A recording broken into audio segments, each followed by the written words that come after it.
오늘은 2022년 1월 23일 주연절 후 셋째 주일입니다. 이 시간 하나님 앞에 신령과 진리로 감사 예배를 드리겠습니다.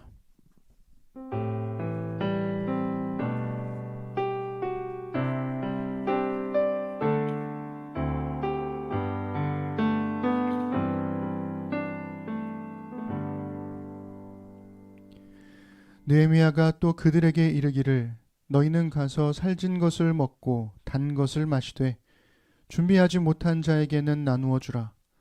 이 날은 우리 주의 성일이니 근심하지 말라. 여호와로 인하여 기뻐하는 것이 너희의 힘이니라. 아멘.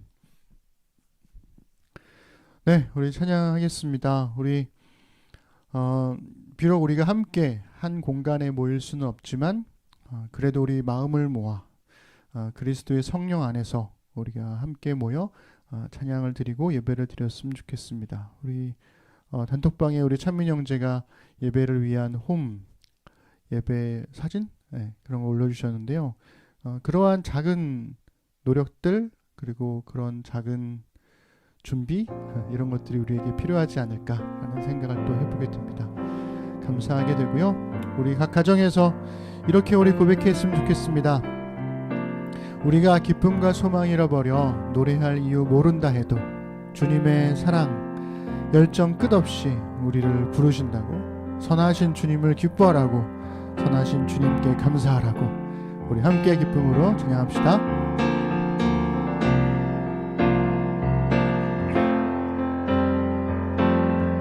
우리 모여 노래하며 예수 이름 부르세. 어제 같은 슬픔 잊고 오늘 다시 찬양해. 우리 모여 손뼉 치며 예수 이름 기대해. 소망 중에 기뻐하며 주를 향해 춤추세. 우리가 기쁨과 소망 잃어버려 노래할 이유 모른다 해도 주님 사랑의 열정 끝없이 우리를 부르네. 선하신 주님을 기뻐하라. 선하신 주님께 감사하라. 그의 사랑 늘 한결같네. 그날이 올수록 기뻐하라. 그날을 볼수록 감사하라. 주의 날이 곧 임하시네. 기뻐해.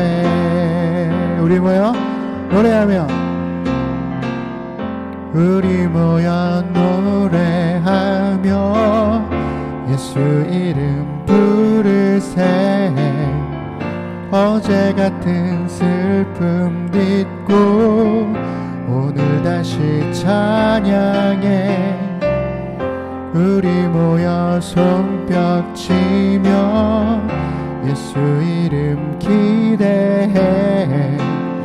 소망 중에 기뻐하며 주를 향해 춤추세. 우리가 기쁨과 소망 잃어버려 노래할 이유 모른다 해도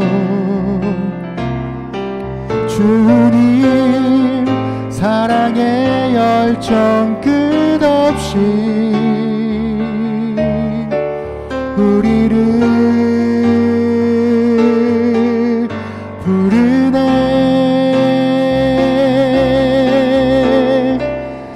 선하신 주님을 기뻐하라. 선하신 주님께 감사하라. 그의 사랑 늘 한결같네. 그날이 올수록 기뻐하라. 그날을 볼수록 감사하라. 주의 날이 곧 임하시네. 기뻐해. 우리 한 번 더 선하신 주님을 기뻐하라. 선하신 주님을 기뻐하라. 선하신 주님께 감사하라. 그의 사랑 늘 한결같네. 그날이 올수록 기뻐하라. 그날을 볼수록 감사하라. 주의 날이 곧 임하시네. 기뻐해. 우리 하나님께 감사 박수 드리겠습니다. 네, 우리 이어서 어두운 날 다진하고 우리 또 올해 시작하면서 함께 나눈 찬양이니까 또 열심히 불러야 되겠죠? 우리 기쁨으로 우리 가사를 생각하면서 찬양합시다.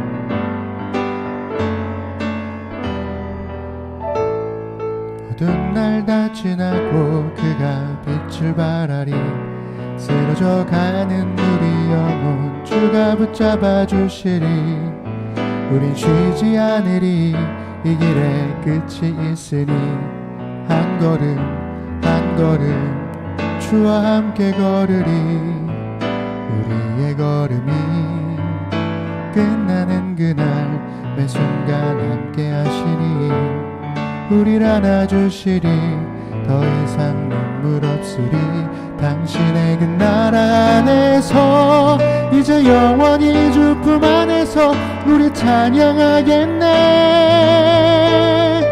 우리 가는 이 길 세상이 미련하다 해도 우리는 주가 보여주신 그 한 소망이 있으니 어둠의 조각조차 그곳에 발들이지 못해. 당신의 나라에 우리 영원히 거하네. 우리 처음부터 어두운 날 다 지나고 어두운 날 다 지나고 그가 빛을 발하리. 쓰러져 가는 우리 영혼 주가 붙잡아 주시리. 우린 쉬지 않으리. 이 길에 끝이 있으니 한 걸음 한 걸음 주와 함께 걸으리. 우리의 걸음이 끝나는 그날 매 순간 함께 하시니 우릴 안아주시리. 더 이상 눈물 없으리. 당신의 그 나라 안에서 이제 영원히 주 품 안에서 우리 찬양하겠네. 우리 가는 이 길 세상이 미련하다 해도 우리는 주가 보여주신 그 한 소망이 있으니 어둠의 조각조차 그곳에 발들이지 못해. 당신의 나라에 우리 영원히 우리 가는 이 길 세상이 미련하다 해도 우리는 주가 보여주신 그 한 소망이 있으니 어둠의 조각조차 그곳에 발들이지 못해. 당신의 나라에 우리 영원히 거하네. 우리 한 번 더 할까요? 어두운 날 다 지나고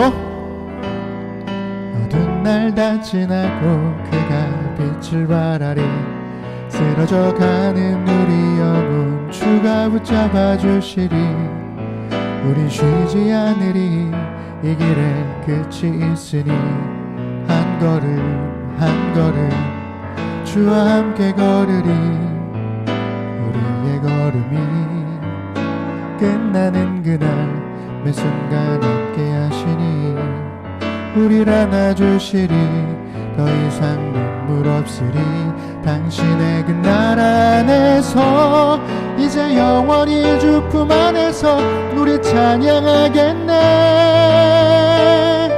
우리 가는 이 길 세상이 미련하다 해도 우리는 주가 보여주신 그 한 소망이 있으니 어둠의 조각조차 그곳에 발들이지 못해. 당신의 나라에 우리 영원히 우리 가는 이 길 세상이 미련하다 해도 우리는 주가 보여주신 그 한 소망이 있으니 어둠의 조각조차 그곳에 발들이지 못해. 당신의 나라에 우리 영원히 거하네. 우리 하나님께 감사 박드리겠습니다. 아멘. 네, 한 번만 더 부르면 숨이 찰 것 같아가지고 이미 한계치에 와버린 것 같은. 네, 얼마나 힘든지 알겠죠? 지난주에 우리 예배 전에 우리 성도의 삶이라는 찬양을 한번 불렀었는데요. 모르시는 분들을 위해서 우리 예배 전에 한 50분부터 우리가 찬양을 부르고 있습니다. 새로운 곡들을 부르기도 하고 또 나누고 싶은 찬양을 지극히 개인적인 선곡을 통해서 예배 전에도 한두 곡 정도를 이렇게 부르고 있는데요. 이 성도의 삶이라는 찬양을 듣고 이제 가사를 보면서 뭐랄까요? 가사 중에 그런 가사가 있거든요. 보이지 않아도 서로를 위해 기도하며 함께하는 이것이 성도의 삶. 보이지 않아도 눈앞에 보이지 않는 것을 믿는 게 우리 그리스도인의 신앙인데 어쩌면 그 신앙을 한 번 더 도약할 수 있는 계기도 될 수 있겠다라는 생각이 듭니다. 보이지 않은 하나님을 사랑하는 것과 또 당장 눈앞에 만날 수 없는 사람들을 사랑하는 것, 이것이 가능할까 이런 생각들을 해보게 되는데요. 그럼에도 불구하고 가능할 수 있도록 살아보지 않을래? 라고 하는 도전이 우리 앞에 놓여진 게 아닐까라는 생각을 해보게 되네요. 우리 성도의 삶이라는 가사를 생각하면서 여러분들의 고백으로 함께 드려봤으면 좋겠습니다. 많이 보고 싶습니다. 우리 함께 찬양하시죠.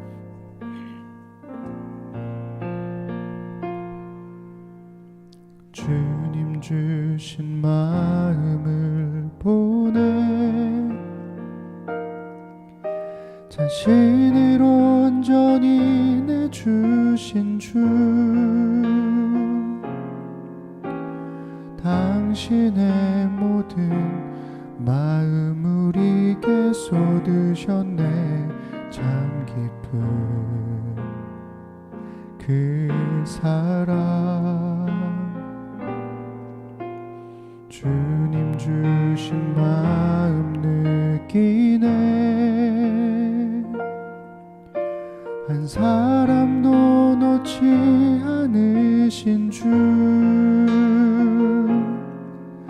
쏟으신 사랑으로 우릴 성도로 부르셨네. 참 귀한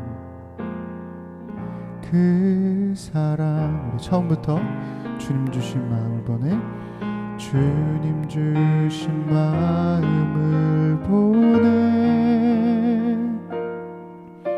자신을 온전히 내주신 주 당신의 모든 마음 우리에게 쏟으셨네. 참 깊은 그 사랑 주님 주신 마음 느끼네. 한 사람도 놓지 않으신 주, 쏟으신 사랑으로 우릴 성도로 부르셨네. 참 귀한 그 사랑, 이젠 그 사랑을 배워가며 주님 안에 서로를 볼 때에 함께 든든히 주님의 길 따라 살 수 있다는 것이 참 감사하다. 이젠 그 사랑을 배워가며 주님 안에 서로를 볼 때에 함께 든든히 주님의 길 따라 살 수 있다는 것이 참 감사하다. 주님 주신 마음 알아가며 함께 할 땐 서로를 믿어주고 보이지 않아도 서로를 위해 기도하며 함께하는 이것이 성도의 삶, 우리의 삶. 우리 처음부터 주님 주신 마음을, 주님 주신 마음을 보내 자신을 온전히 내주신 주, 당신의 모든 마음 우리에게 쏟으셨네. 참 깊은 그 사랑, 주님 주신 마음 느끼네. 한 사람도 놓지 않으신 주, 쏟으신 사랑으로 우릴 성도로 부르셨네. 참 귀한 그 사랑, 이젠 그 사랑을 배워가며 주님 안에 서로를 볼 때에 함께 든든히 주님의 길 따라 살 수 있다는 것이 참 감사하다. 주님 주신 마음 알아가며 함께 할 땐 서로를 믿어주고 않아도 서로를 위해 기도하며 함께하는 이것이 성도의 삶, 우리의 삶.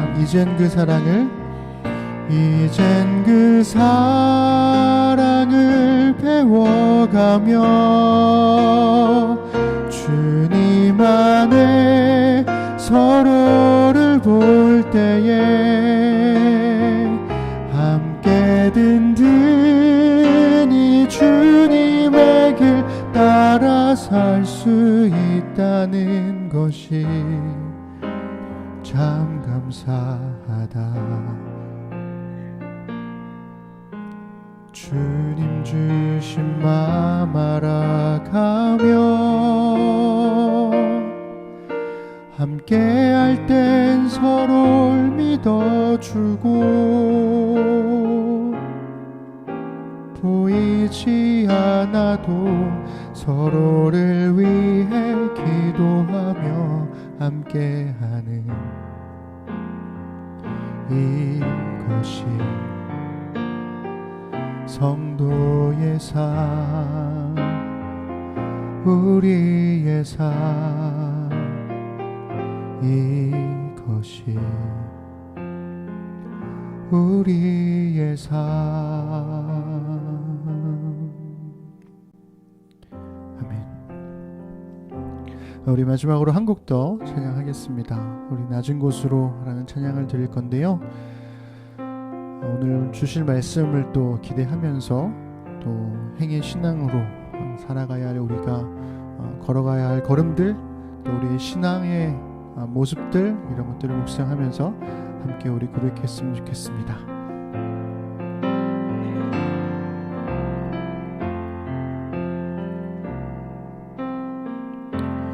우리의 섬김이 더 낮은 곳으로, 우리의 고백이 더 낮은 곳으로 쓰러져 있는 그들을 향해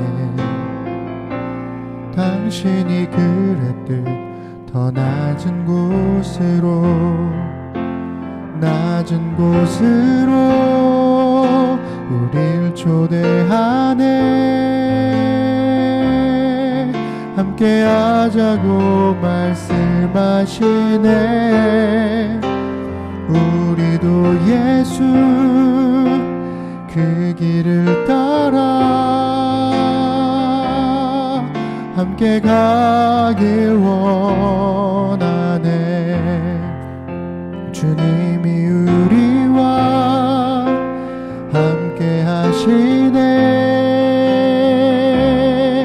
십자가 피 흘린 예수의 손으로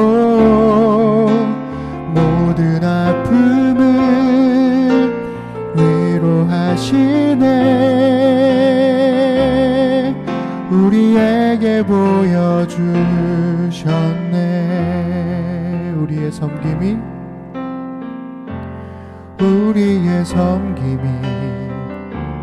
더 낮은 곳으로, 우리의 고백이 더 낮은 곳으로 쓰러져 있는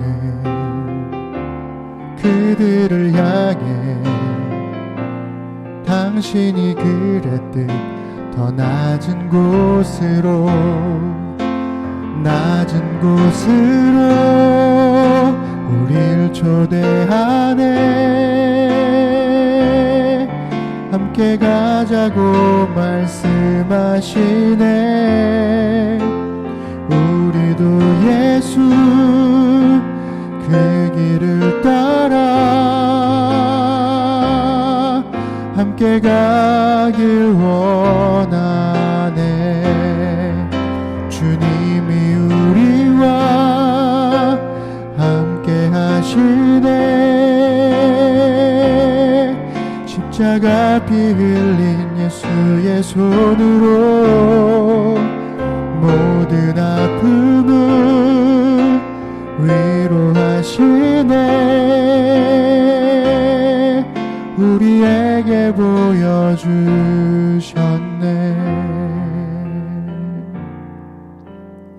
우리 함께 드리는 기도하겠습니다. 예배를 통해 주시는 말씀으로 마음을 새롭게 하여 주님께 삶으로 응답할 수 있도록 기도합시다. 의심과 두려움을 아는 순종으로 우리의 삶 속에 행의 신앙을 이루어갈 수 있도록 기도합시다. 또 국민을 위하는 대통령을 분별할 수 있는 지혜를 주시기를. 대선이 이제 진짜 얼마 남지 않았는데요, 여기저기서 한탄의 목소리들이 많이 나오고 있습니다. 나라의 안위를 위한 기도를 우리 함께 합시다. 이 땅으로 성육하신 예수님의 헌신을 따라 이 땅의 교회들도 낮은 곳으로 성육할 수 있도록 기도합시다. 예배 후에 있을 예산총회에 함께 하시고 우리의 걱정을 기도로 바꾸며 주님께서 함께 하시는 소망을 품을 수 있도록 기도합시다. 또 새로운 도전을 앞두고 있는 신는 사람들의 걸음마다 주님께서 우리의 삶의 가이드가 되어 주시기를, 그리고 우리의 걸음을 지켜주시기를 기도합시다. 우리 1월에 계속해서 우리 소리 없이 교회를 돕는 분들과 또 우리가 돕고 있는 친구를 위해서 기도해 오고 있는데요. 당연하게 생각할 수 있는 거지만, 그러나 또 이런 귀한 분들과의 만남이 없었더라면 어쩌면 더 복잡하게 우리가 교회를 하지 않았을까라는 생각이 듭니다. 참 귀한 분들인데요. 이분들을 위해서도 우리 함께 기도했으면 좋겠습니다. 우리 함께 소리내어 기도하겠습니다. 전능하신 아버지 하나님, 오늘도 아버지 앞에 예배의 자리로 나옵니다. 주님, 예배를 드림으로 말미암아 우리의 삶과 우리의 마음을 주님께 향하도록 도와주시고, 주님께서 말씀하시는 것들에 우리가 귀 기울이며 우리도 주님께 우리의 삶의 고백을 드림으로써 주님과 우리와의 대화가 이어져 갈 수 있도록 인도하여 주옵소서. 예배를 통해서 이어지는 대화로 끝나지 아니하고 우리 일상으로 스며드는 끊임없이 주님과 대화하고 묵상하고 나눌 수 있도록 인도하여 주시기를 원합니다. 주님의 말씀을 따라 살아간다는 것은 때로는 두려운 일입니다. 의심과 두려움을 안고 있는 순종, 이게 될까 싶지만 그럼에도 불구하고 기꺼이 한 발을 내딛는 믿음, 딱 그만큼의 순종과 딱 그만큼의 믿음이 우리에게 필요하다면 하나님 그 마음을 우리에게 주시고 우리의 삶 속에서 행의 신앙을 이루어갈 수 있도록 인도하여 주옵소서. 하나님, 얼마 남지 않은 대선을 앞두고 참 많은 이들의 탄식과 한숨소리를 듣게 됩니다. 그러나 주님, 누군가는 나라를 위해 또 일을 해야 되고 우리가 그 앞에서 어떤 사람을 선출할 것인가, 투표할 것인가의 문제를 가지고 끊임없는 토론과 대화들을 하곤 합니다. 주님, 그러나 잊지 말아야 할 것은 이 땅을 다스리시는 분, 우리의 삶을 이끌어 가시는 분은 하나님이시라는 것을 믿고 권력 위에 더 큰 하나님의 주권이 있음을 고백함으로 겸손히 하나님 앞에 우리의 삶의 걸음들을 내어 맡길 수 있도록 인도하여 주옵소서. 주님께서 하늘의 보좌를 버리고 이 땅으로 성육하신 것처럼 이 한국교회도 하나님 더 낮은 곳으로 성육해서 내려가기를 소망합니다. 주님의 헌신을 따라 본받는 한국교회가 되도록 인도하여 주옵소서. 예배 후에 있을 예산총회에 함께해 주시고 우리의 걱정을 기도로 바꾸며 함께 하시는 소망을 품을 수 있도록 도와주십시오. 걸음마다 함께 하셨던 주님의 걸음, 하나님 코로나에도 불구하고 지난 3년간의 시간을 주님께서 인도해 주셨는데 하나님 당연히 새해도 하나님께서 인도하실 거라는 믿음이 우리 안에 더욱더 확고하게 있기를 소망합니다. 여기까지 인도하신 하나님께서 앞으로의 걸음도 변함없이, 아니 오히려 더 풍성하게 인도하실 것을 믿음으로 주와 동행할 수 있도록 도와주시고, 설령 그리 아니하실지라도 우리의 걸음이 주 안에 있기에 흐트러지지 않을 것임을 믿음으로 고백하도록 인도하여 주옵소서. 주님, 우리 삶의 가이드가 되어주시길 소망합니다. 새해에도 다양한 도전을 앞둔 신는 사람들의 걸음이 있습니다.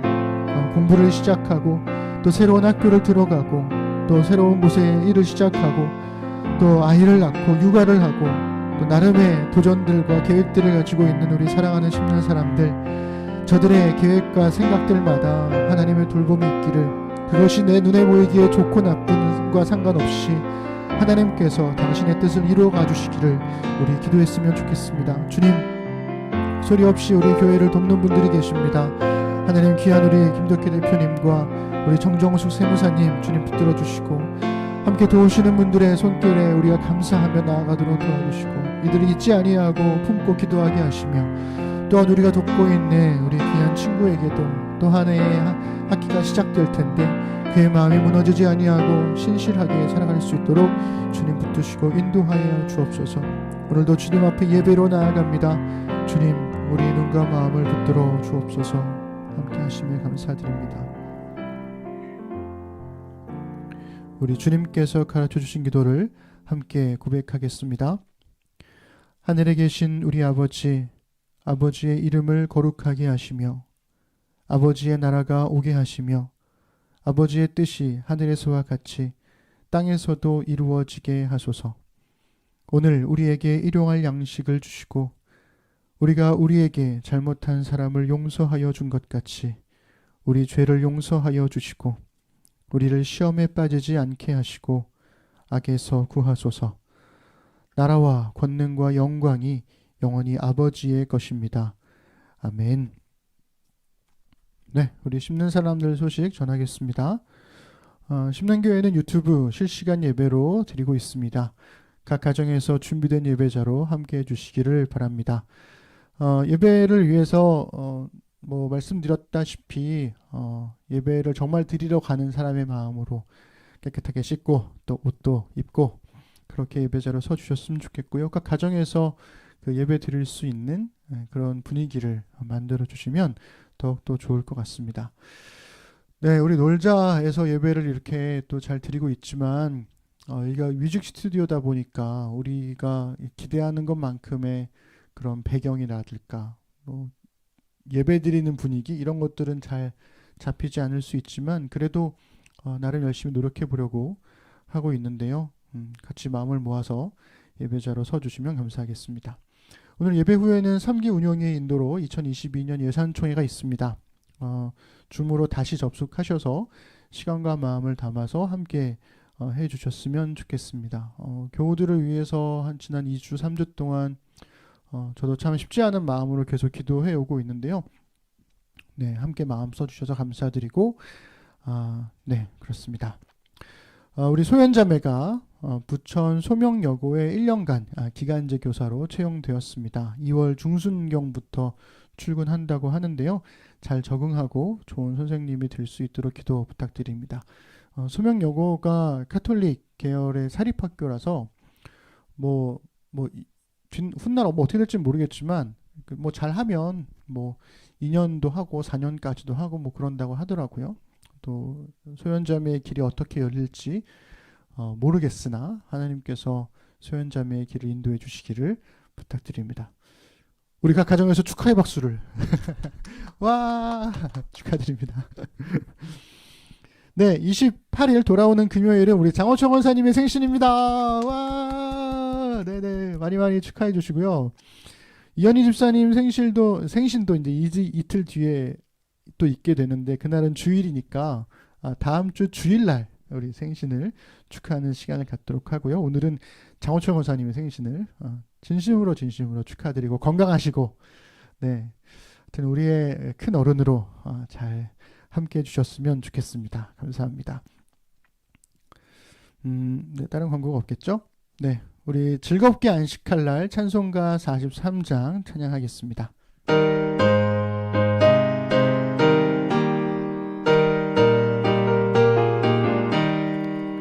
즐겁게 안식할 날 반갑고 좋은 날 내 맘을 편케 하니 즐겁고 기쁜 날 이날의 천하 만민 다 보좌 앞에서 참되신 삼위일체 다 찬송 부르네 이날의 하늘에서 새 양식 내리네 성회로 모이라고 종소리 울리네 복음의 밝은 빛은 온 세상 비추며 또 영생물이 흘러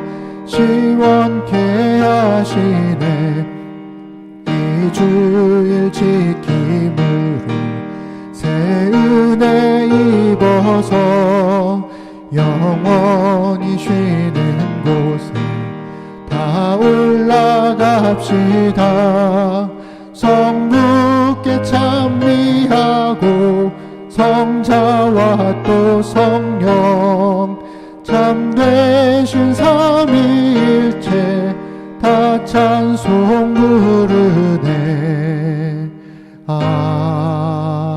아멘. 아멘. 오늘 주신 하나님 말씀은 마가복음 5장 1절부터 2절 말씀입니다.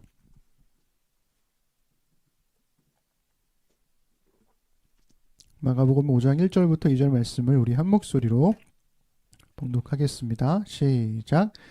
예수께서 바다 건너편 거라사인의 지방에 이르러 배에서 나오심에 곧 더러운 귀신 들린 사람이 무덤 사이에 나와 예수를 만나니라. 아멘. 네, 오늘은 마음의 빗장을 열고 라는 제목으로 행위신앙 네 번째 설교를 하나님과 우리 교우들과 함께 나누도록 하겠습니다. 반갑습니다. 네, 잘들 지내고 계신가요? 소리가 좀 괜찮은지 모르겠습니다. 제가 그 유튜브로 방송을 다 가정에서 예배를 드릴 때 소리가 좀 작다는 이야기를 계속 들었었는데 해결 방법을 찾지 못하다가 최근에 좀 찾았는데, 그래서 오늘 한번 적용을 해본 거거든요. 그래서 예배 끝나고 나면 피드백을 좀 주시면 감사하겠습니다. 확실히 커졌는지, 커졌으면 어느 정도 커졌는지, 이 정도면 괜찮은지, 이런 다양한 의견들 주시면 감사하겠습니다. 네. 마음의 빗장을 열고입니다. 미복잠행이라는 말이 있어요. 이게 그 왕이 민심을 살피기 위해서 백성들 몰래 평상복을 입고 궁궐 밖으로 나가는 거죠. 그래서 백성들의 삶을 좀 돌아보고 필요한 건 없는지 뭐 이런 것들을 보는 겁니다. 옛날에는 백성들이 용안, 그러니까 왕의 얼굴을 용안이라고 하잖아요. 이 왕의 얼굴을 몰랐기 때문에 미복자명이 가능했죠. 근데 지금은 다 알려졌기 때문에 이게 뭐 불가능합니다. 조선의 왕들 중에서 이 미복자명을 가장 많이 했던 왕이 누군지 아시나요? 그가 바로 영조입니다. 사도세자의 아버지인 영조. 이 영조 왕은 무수리 출신의 어미에게서 낳은 자식이라고 하는 이 컴플렉스가 있었어요. 그러니까 적장자가 아닌 거죠. 왕의 적통 계열이 아닌 겁니다. 그래서 이 무수리 출신, 그러니까 노비 출신의 어미에게서 낳은 자식이라는 이 컴플렉스 때문에 이거를 극복하기 위해서 참 무던히도 노력을 했습니다. 왕의 적통의 혈통을 가지고 있는 사람이 아니더라도 왕이 노력하면 훌륭한 왕이 될 수 있다는 것을 그대로 보여준 인물이기도 하죠. 아마도 영조는 이 사대부들, 신하들의 인정을 받을 수 없다면 그러면 백성들에게 인정받는 성군이 돼서 결국에는 신하들에게도 인정받는 왕이 되겠다, 이렇게 생각한 것 같아요. 영조의 손자인 정조의 경우에도 영조만큼 미복자명을 많이 하진 않았지만 능행이라고 하는, 즉 왕의 성묘라는 것을 통해서 백성들의 삶을 보살폈다고 해요. 정조는 사도세자 아버지의 묘를 수원으로 이장을 하고 자주 수원으로 능행을 떠났습니다. 그게 우리 잘 알려지고 있는 수원 화성으로의 능행이죠. 그래서 그 청계천에 가보시면 그 능행 반차도, 정조의 수원 화성 능행 반차도가 이렇게 벽화로 이렇게 쭉 연결되어 있거든요. 굉장히 멋있는 그림입니다. 근데 보통 왕의 능행이라고 하는 것은 1년에 한두 번 하거든요. 많으면 2번. 그러니까 설 때, 뭐 추석 때 이럴 때 하는 거죠. 그런데 정조는 1년에 3회 이상 갔다고 해요. 정말 특별한 일이 아닌 이상은 정말 자주 가려고 했던 것 같습니다. 그래서 24년 동안 재위하는 기간에 66번이나 능행을 떠났다고 합니다. 정조는 이 능행을 행행이라고 불렀어요. 행행. 이게 행복한 행차라는 뜻입니다. 행복하게 갔다는 거죠. 서울에서 수원까지 약 8일간의 여정에서 정조는 그 8일 동안 백성들의 고충을 직접 듣고 해결해 주기도 했다고 합니다. 그러니까 영조의 미복자명이 정조에게는 능행, 행행이었던 거죠. 그래서 정조의 행복한 행차는 백성들의 삶을 돌보는 애민군주로서의 모습으로 안타깝게 돌아가신 아버지를 만나러 가는 기쁨. 아버지는 비록 이렇게 비통하게 돌아가셨지만 아버지, 제가 정말 이렇게 애민군주가 되어서 아버지를 만나러 갑니다. 뭐 이렇게 생각을 했던 건 아닐까라는 생각을 해보게 됩니다. 그런데 여러분, 왕의 행복한 행차라고 하면 왕한테만 행복한 행차였던 것은 아닐까, 이런 생각을 할 수 있잖아요. 백성들은 정말 죽어라고 일해야 되니까. 그런데 이 엄청난 규모의 능행을 8일 동안 진행하려면 정말 말 그대로 수많은 인원들과 물자들이 동원돼야 하잖아요. 실제로 왕의 능행에 있어서 특히 강을 건너거나 그럴 때는 배로 물자를 나르고 그걸 또 마차에 옮겨 싣고 하면서 굉장히 많은 노력들이 필요했었습니다. 근데 정조는 좀 다른 왕들과는 좀 달랐던 게 백성들이 어떻게 하면 고생을 덜 할 수 있을까? 이거를 계속 고민했다는 거죠. 그래서 한강을 배로 건너는 대신에 배 다리를 만들어서 인력과 물자를 아꼈다고 해요. 그러니까 우리가 생각하면 배다리를 만들면 더 많은 비용과 시간이 걸리는 거 아니야? 라고 생각할 수 있는데 실제로 배로 건너는 것과 배다리로 건너는 것의 차이가 거의 뭐 그 기간을 8일 정도 줄일 정도로, 그리고 물자나 인원이나 뭐 돈도 굉장히 많이 아낄 수 있었던 그런 계획이었다고 합니다. 그리고 여러 가지 기계를 만들어서 공사 기간도 획기적으로 줄였다고 해요. 우리 잘 아시다시피 정약용의 거중기라는 것도 정조가 거중기, 그러니까 무거운 물건을 들 수 있는 것들을 비슷한 것들 딱 던져주고 정약용한테 이거 만들어줘 해가지고 이제 만들었다고 하죠. 그래서 굉장히 좀 시간들 아꼈고, 수원 화성을 지을 때도 백성들한테 보통은 강제 노역을 시키잖아요. 왕이니까. 그런데 그 당시에 정말 파격적으로 임금 노동을 하게 했다는 거예요. 여기서 끝나지 않고요. 일꾼들이 여름에는 무더위에 지칠까봐 척서단이라고 하는 약을 또 줘가지고 더위를 씻는 약이래요. 그래서 그걸 주고 또 건강하라고 힘내라고 이렇게 주기도 하고, 정말 불볕더위가 며칠 동안 계속이 된다. 그러면 공사 중단 할 정도로 이렇게 왕이 백성들의 삶을 돌보려고 노력했다는 거죠. 그러니까 다 마땅히 해야 할 일을 하더라도 그 일들을 어떻게 하면 기쁘게 할 수 있을까를 생각했던 게 정조 왕이었다는 겁니다.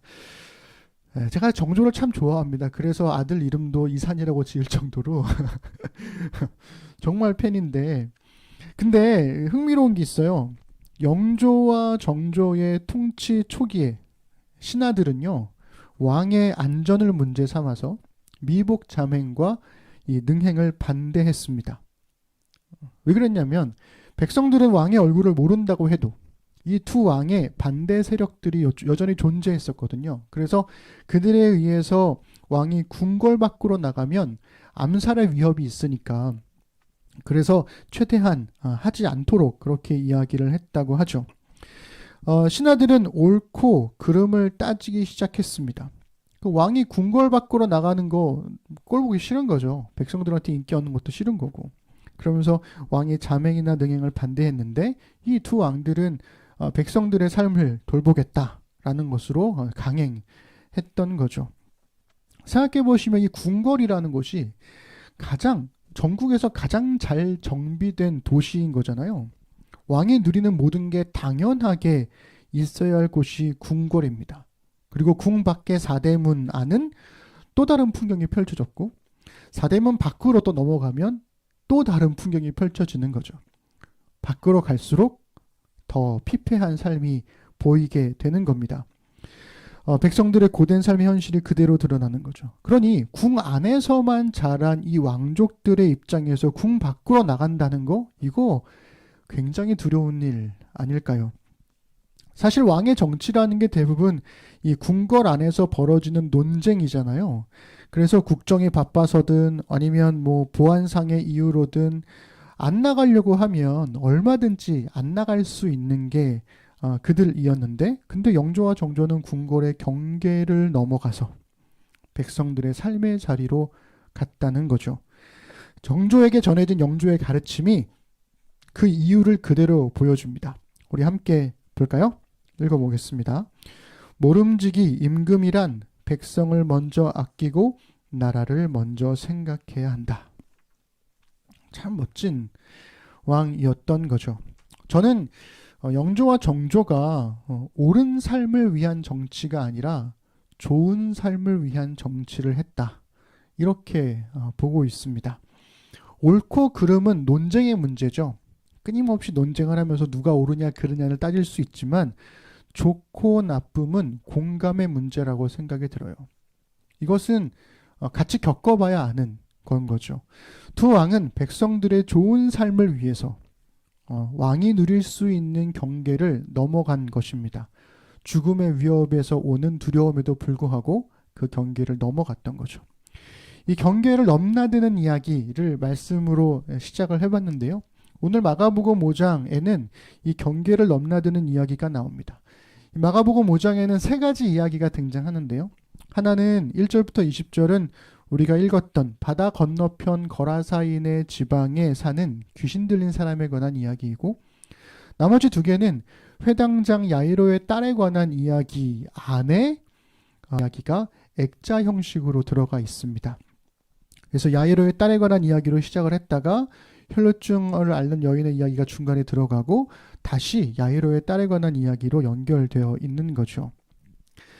예수님 시대 유대인들에게 가장 민감한 율법 중에 하나가 바로 정결법이라는 거예요. 정결법은 하나님의 백성으로서 지켜야 할 경계선이었습니다. 정결법은 유대인과 이방인을 나누는 경계선이었고요. 정상인과 병자를 나누는 경계였습니다. 그리고 정결한 사람과 부정한 사람을 나누는 경계였죠. 하나님의 은혜를 받은 자와 하나님께 저주를 받은 자를 나누는 경계이기도 했습니다. 그런데 예수님은 그 정결법이라는 경계를 하나씩 넘어가세요. 예수님은 배를 타고 바다 건너편, 즉 갈릴리 호수, 그러니까 워낙 커서 바다라고 부르는 건데요. 이 갈릴리 호수 건너편에 있는 거라사인의 지방으로, 이방인의 땅으로 가십니다.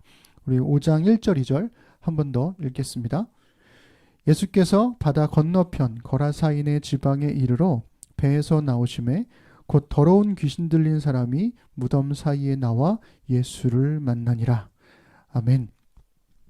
여러분, 예수님께서 이방인의 땅으로 가시는 이야기, 이거 자체만 보면 그리 이상한 것은 아닙니다. 왜냐하면 예수님께서는 유대인들이 상종도 하지 않았던 사마리아로도 가셨고 이방인들도 자주 만나셨기 때문이지요.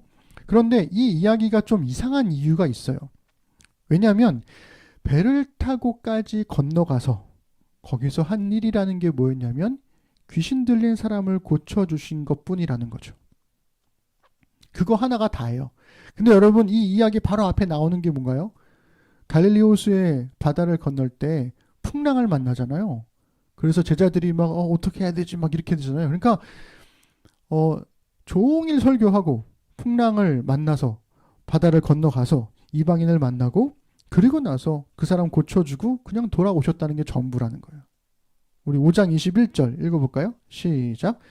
예수께서 배를 타시고 다시 맞은편으로 건너가시니 큰 무리가 그에게로 모이거늘 이에 바닷가에 계시더니. 갔다가 그냥 돌아온 거예요. 유대인의 정결법에 따르면 이방인도 부정하고 귀신도 부정하고 돼지도 부정합니다. 예수님은 부정한 3종 세트를 모두 다 만나고 오신 거예요. 잠도 안 자고. 예수님은 왜 그렇게까지 해서 귀신 들린 사람을 만나신 걸까? 이게 참 아이러니하다는 거죠. 예수님이 그 갈릴리 바다 앞에서 사람들에게 바닷가에서 말씀을 가르치시고 종일 가르치시고 밤에 배를 타고 가다가 풍랑 만나서 다음날 이른 아침에 그 사람 만나가지고 고쳐주시고 그리고 아침에 다시 돌아와가지고 또 말씀 가르치시고 이렇게 한 것, 좀 이상한 이야기라는 거죠. 성경에 따르면 귀신 들린 사람을 막을 사람이 아무도 없었다라고 나와요. 이게 2번이나 반복돼서 나옵니다. 그 마을 사람들이 이 사람을 제압하려고 정말 많이 노력을 했는데 아무런 소용도 없었다는 거죠. 오히려 밤이든지 낮이든지 이 사람이 계속 소리를 질러대니까 스스로 막 자해도 하고 하니까 이 근방의 마을 사람들에게는 큰 골칫거리였고 두려움이었고 그리고 공포의 대상이기도 했을 겁니다. 우리 5장 3절부터 5절 함께 읽어보겠습니다.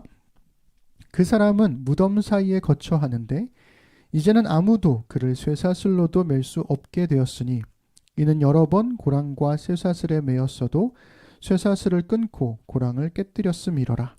그리하여 아무도 그를 제어할 힘이 없는지라. 밤낮 무덤 사이에서나 산에서나 늘 소리 지르며 돌로 자기의 몸을 해치고 있었더라. 아멘. 예수님께서 그 사람의 몸에 들어가셔서, 그 사람의 몸에 들어간, 예수님이 그 사람 몸에 들어간 게 아니라 깜짝 놀랐네요. 예수님께서 그 사람의 몸에 들어간 이 군대 귀신을 쫓아내십니다. 귀신 들린 저 말이 자꾸 꼬이네요. 예. 이 귀신들은 마을 사람들이 산에서 먹이던 돼지떼를 발견해요. 그리고 예수님한테 요청을 하죠. 예수님, 쫓아내지 마시고요. 돼지떼에게 드러나주세요. 들어가게 허락해 주세요.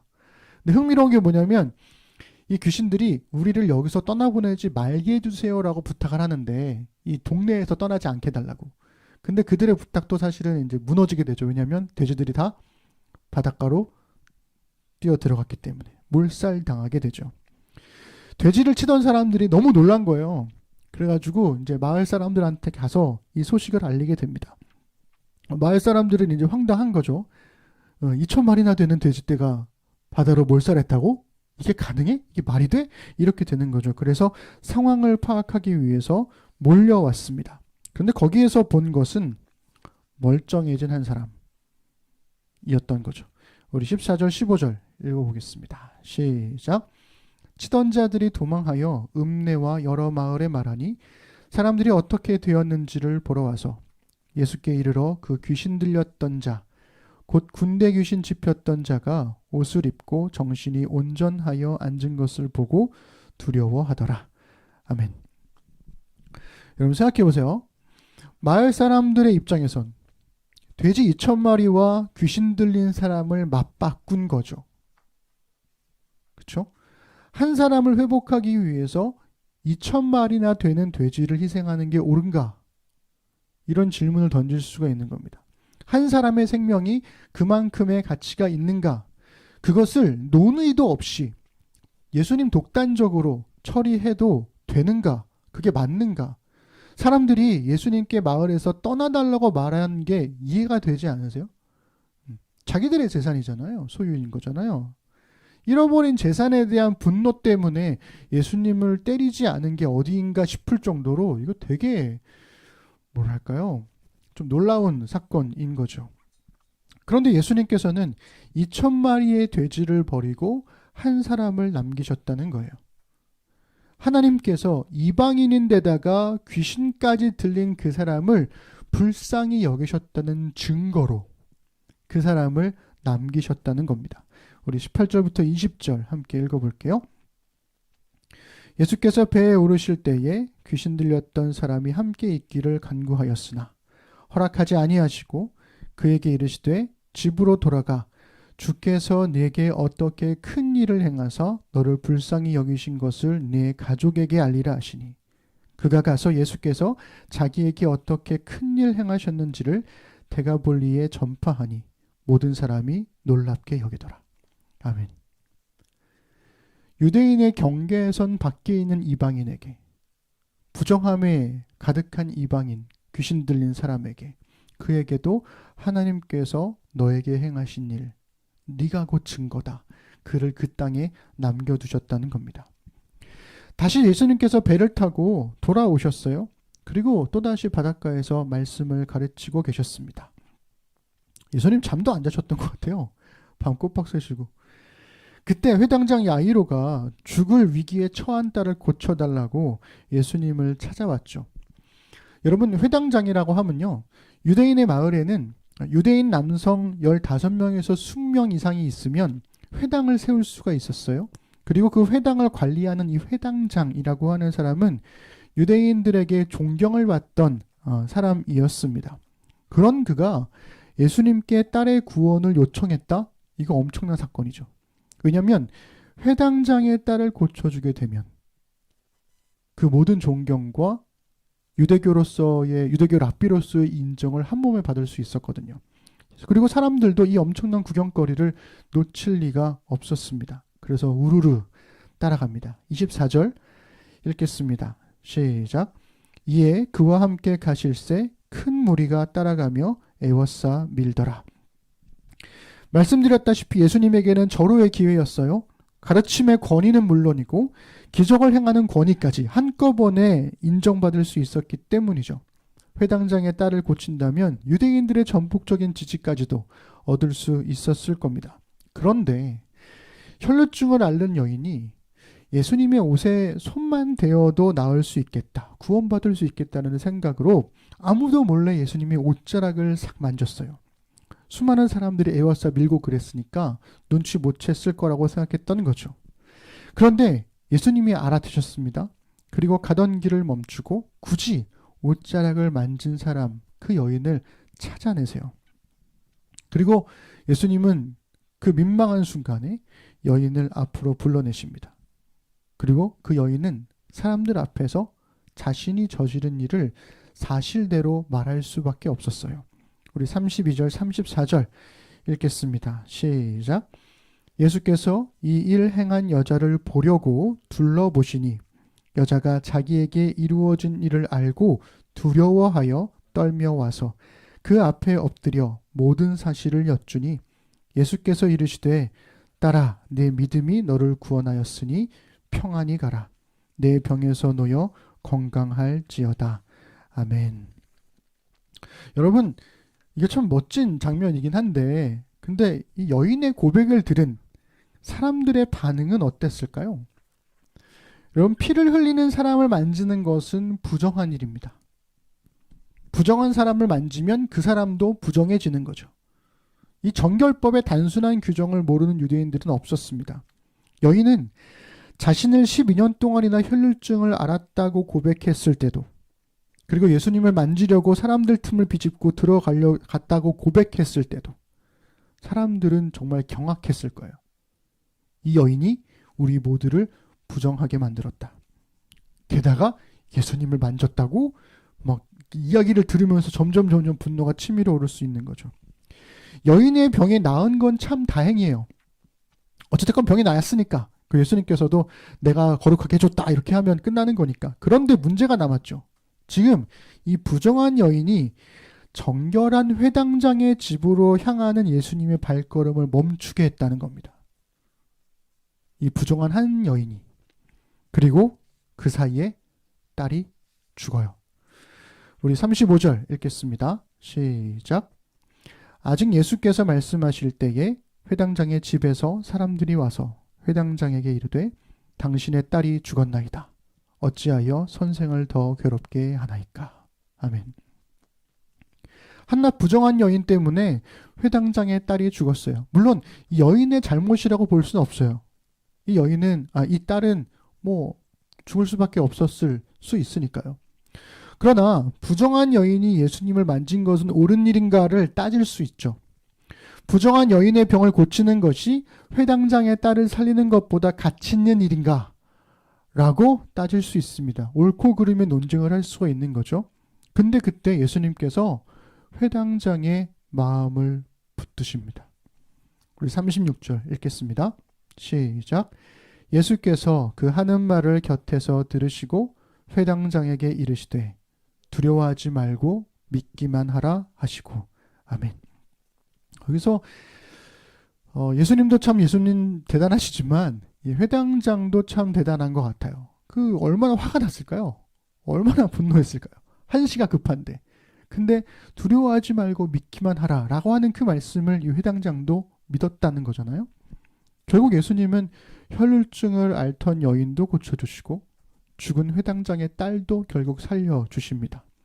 하나님은 회당장의 딸을 불쌍히 여기듯이 혈루증을 앓던 여인도 불쌍히 여기시죠. 하나님은 정결한 유대인을 불쌍히 여기듯이 부정한 사람들도 이방인들도 불쌍히 여기십니다. 예수님에게 좋은 삶이란 뭘까요? 예수님에게 좋은 삶이란 귀신 들린 사람이 없어져 버리고 마을 사람들끼리 잘 먹고 잘 사는 게 아니었습니다. 예수님에게 좋은 삶이란 귀신 들렸던 사람이 고침을 받고 마을 사람들과 함께 살아가는 것이었죠. 예수님에게 좋은 삶이란 존경받는 회당장의 딸만 구원받는 게 아니라 병으로 소외된 여인도 구원받아 함께 살아가는 것이었습니다. 그리고 이 좋은 삶을 이루기 위해서 예수님은 정결법이라고 하는 경계를 넘어가셔야 했어요. 여러분, 샌프란시스코의 공공도서관에 관한 이야기가 하나 있는데요. 우리 그 부분을 함께 읽어볼게요. 샌프란시스코의 공공도서관은 사회복지사를 직원으로 고용해서 도서관 내부에 샤워 시설을 마련했다고 해요. 도서관 이용자들이 노숙인에게서 나는 냄새 때문에 항의를 하면 노숙인에게 샤워를 권하는 거죠. 도서관이 모두에게 열려있는 탐구와 연구의 통로라면 당연히 노숙인에게도 열려 있어야 하기 때문이에요. 여러분, 대번에 사람들이 민원을 넣어요. 노숙인들이 도서관에 들어가가지고 너무 냄새가 난다고. 그러면 우리가 저만 그런가요? 1차적으로 생각할 수 있는 방법은 뭐가 있을까요? 노숙인 출입금지. 이거지 않을까요? 그런데 샌프란시스코의 공공도서관은 모두에게 열려있는 곳이어야 한다. 그래서 사회복지사를 한 명으로 직원으로 고용을 해요. 그 사람이 인건비는 어떻게 할 것이며 그리고 샤워 시설을 마련을 해요. 공사비는 또 어떻게 할 것이며 유지비는 어떻게 할 것이며. 근데 그런 사회적인 비용들을 다 해서라도 노숙인에게도 이 도서관이 공공재로서 사용될 수 있도록 열어두는 결단을 했다는 거죠. 여러분, 좋은 삶이란 노숙인을 도서관에 들어오지 못하게 막는 게 아니라 그가 씻을 수 있는 환경을 마련해 주어서 사람들과 함께 살아가도록 돕는 게 아닐까. 그러기 위해서는 먼저 우리 마음의 빗장을 열고 경계를 허물어야 한다는 겁니다. 사람과 사람 사이의 경계를 넘어갈 때 비로소 좋은 삶에 관한 비전이 보일 수 있다는 거죠. 아주 오래전 투키디데스는 펠로폰네소스 전쟁사에서 이렇게 전염병에 관한 이야기를 했습니다. 우리 함께 읽어볼까요? 시작. 전염병은 도시 부패의 시작을 의미했다. 이전에는 선하다고 판단했던 것들을 누구도 더 이상 행하지 않았다. 선에 도달하기 전에 죽을 수도 있다고 생각했기 때문이다. 이 글은 이탈리아의 철학자 조르조 아감벤이라는 사람이 자신의 책에서 인용하면서 코로나로 인한 오랜 거리두기로 인해서 인류가 참된 인간됨을 기꺼이 포기하고 육체적 안전을 위한, 건강을 위한 복원을 선택했다면서 안타까워하면서 인용한 글이었습니다.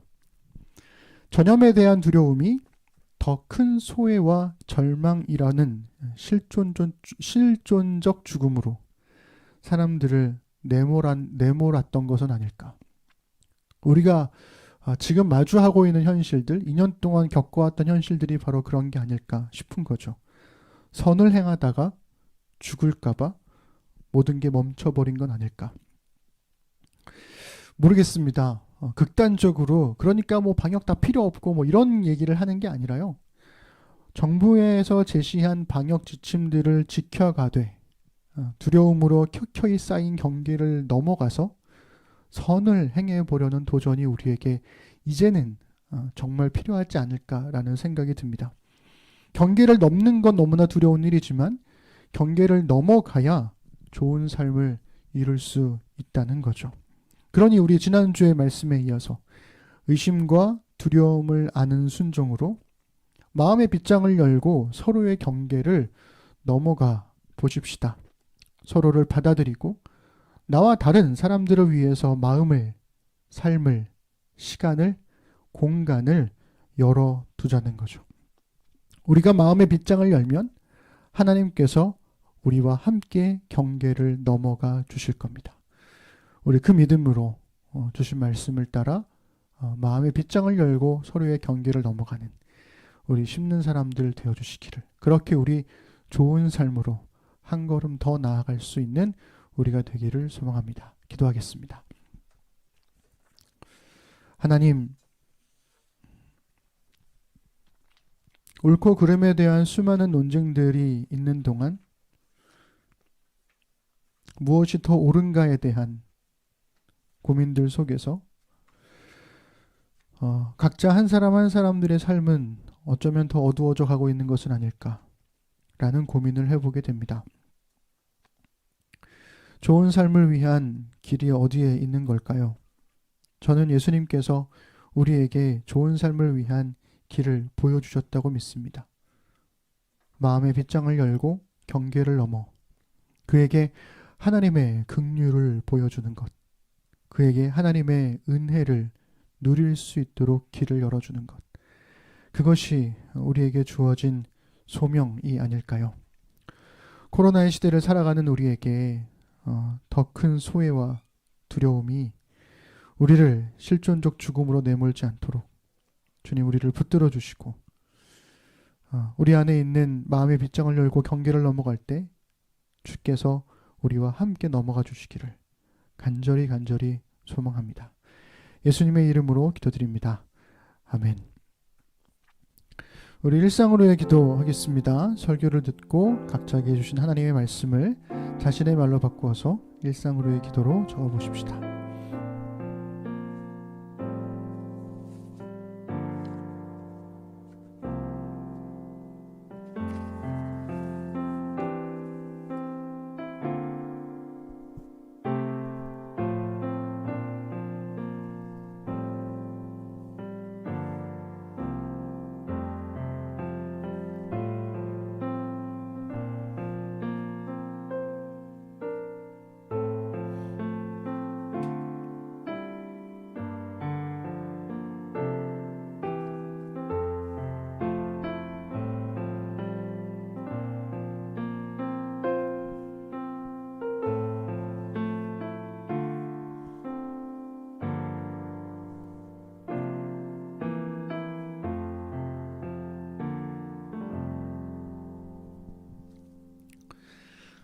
네, 우리 경건 찬양하면서 준비된 예물을 하나님께 드리고 우리의 신앙도 고백하겠습니다.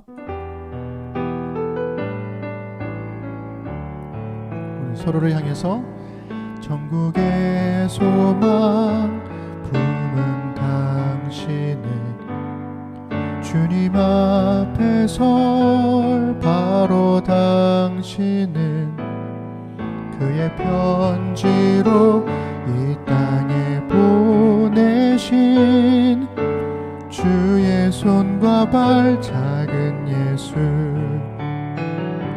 주님 앞에서 흠없는 경건은 어려운 이웃을 위해 삶 나누는 것, 주 이름으로 사랑을 전할 때 아름다운 주의 나라 이루어지네.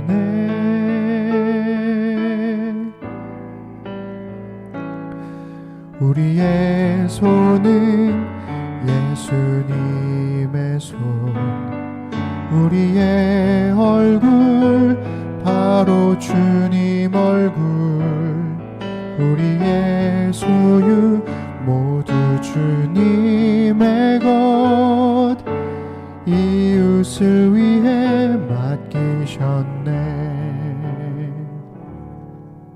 우리 사도신경으로 신앙 고백 드리겠습니다. 나는 전능하신 아버지 하나님 천지의 창조주를 믿습니다. 나는 그의 유일하신 아들 우리 주 예수 그리스도를 믿습니다.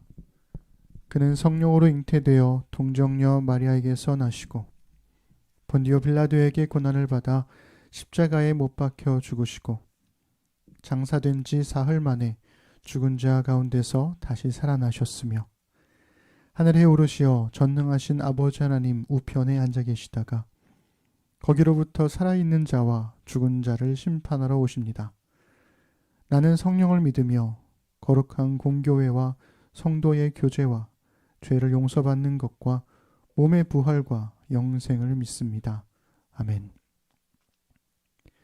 하나님 이 시간 주신 말씀을 따라 함께 살아갈 날들을 신실하게 살겠다는 의미로 헌금을 드리고 신앙을 고백했습니다. 말씀이 삶으로 배어나와 우리 삶의 자리에 은혜의 흔적이 남게 하소서. 모든 은혜의 하나님, 곧 그리스도 안에서 너희를 부르사 자기의 영원한 영광에 들어가게 하시니가 잠깐 고난을 당한 너희를 친히 온전하게 하시며 굳건하게 하시며 강하게 하시며 털을 견고하게 하시리라. 권능이 세세무궁하도록 그에게 있을지어다. 아멘.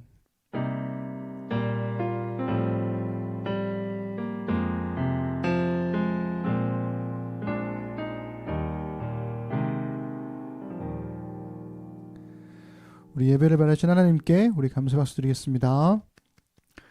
네, 예배가 끝나고 나면